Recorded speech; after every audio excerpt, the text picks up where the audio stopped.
Have you ever had that feeling? You know the one, where you're standing perfectly still, but the whole world suddenly decides to tilt and spin around you? That really disorienting, kind of frightening sensation is vertigo. And for a lot of people, it's way more than just a quick dizzy spell. It's a huge signal from your body that something is out of sync. So, let's get into what's really going on when your world starts to spin. Right, so the most important thing to get is that vertigo isn't really a disease itself. It's a symptom. It's what happens when your brain, which is like the master controller of your balance, starts getting mixed signals. It's trying its best to figure out where you are in space, but the data just doesn't add up. And the result? This crazy illusion of movement. You know, to keep us upright and stable, our brain relies on this amazing team of 4 key systems. You've got the vestibular system in your inner ear, which is kind of like your personal gyroscope. Then you've got your eyes, telling you where you are in the room. You have sensors in your muscles and joints, the proprioceptive system, tracking your body's position.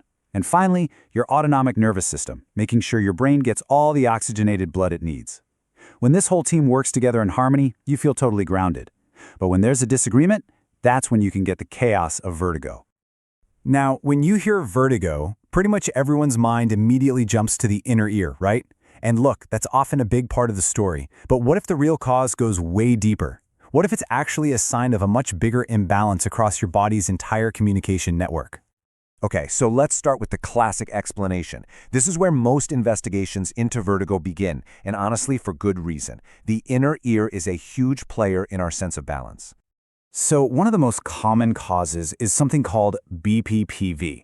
The absolute best way to think about this is like a simple mechanical glitch.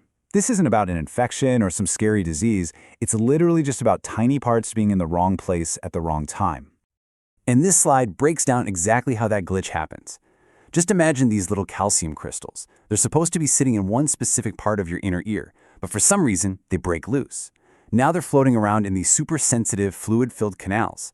So when you move your head, say just rolling over in bed, these rogue crystals create a little tidal wave in that fluid, which screams to your brain that you're spinning like crazy when you're not. It's exactly like having a loose stone rattling around inside a finely tuned instrument. Another major culprit inside the inner ear is inflammation.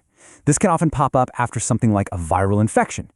When the balance nerve or the inner ear itself gets inflamed, the signals it sends to the brain just get all jumbled and unreliable, creating that really intense spinning sensation. And here's a really key difference between the two, because they sound so similar. With vestibular neuritis, it's just the balance nerve that's inflamed, so the main symptom is vertigo. Simple enough. But with labyrinthitis, the inflammation hits both the balance and the hearing structures.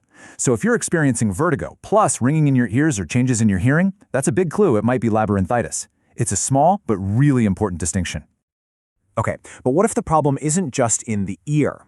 Let's zoom out a bit and look at how vertigo can be more of a network-wide issue, one that involves blood flow and the nervous system. For so many people, vertigo happens because the nervous system is struggling to regulate blood flow. This is especially true for those with conditions like POTS, where the body has a tough time managing things like heart rate and blood pressure. See, when you stand up, your autonomic nervous system is supposed to instantly adjust your blood pressure to keep the brain full of oxygen. But if it doesn't do that job correctly, blood can pool in your lower body, which momentarily starves the brain, and bam, triggers that spinning sensation. And this is where that abstract idea becomes very, very real. Does standing up too fast ever make you feel dizzy? Or standing around in the heat for too long? What about times of high stress? These are all classic triggers for vertigo that's caused by autonomic nervous system issues, not by little crystals in your ear. And here's another source of faulty data that can confuse your brain. Your neck. Yeah, seriously. Your neck is packed with all these tiny sensors that are constantly telling your brain where your head is. If your neck is chronically tight or maybe misaligned, those sensors can send messages that totally conflict with what your eyes and your inner ears are reporting. The brain just gets confused by the conflicting reports, and you feel dizzy. Just think about our lives today. So many of us hold tension in our shoulders from stress. We're constantly looking down at our phones, which creates that classic tech neck. All of this can compress the muscles, the nerves, and even the arteries that are trying to supply blood to the brain's balance centers. So yeah, your posture could absolutely be a direct cause of why you're feeling so off balance. All right, now let's go even deeper. We've talked about mechanical glitches and network errors, but what are the foundational systems that can throw this whole network off balance?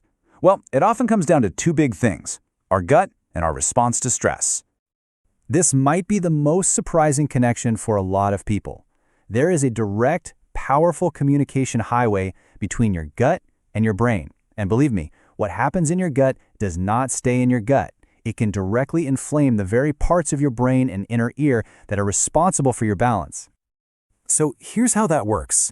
If the lining of your gut is compromised, you might have heard of it as leaky gut, these inflammatory particles can literally escape into your bloodstream. These particles then travel all over your body and can create inflammation far, far away from your stomach, including in the delicate tissues of your inner ear and your vestibular nerve. This means that for some people, the real path to healing vertigo might actually start with healing the gut. Wild, right? And finally, let's talk about the brain's emotional control center, the limbic system.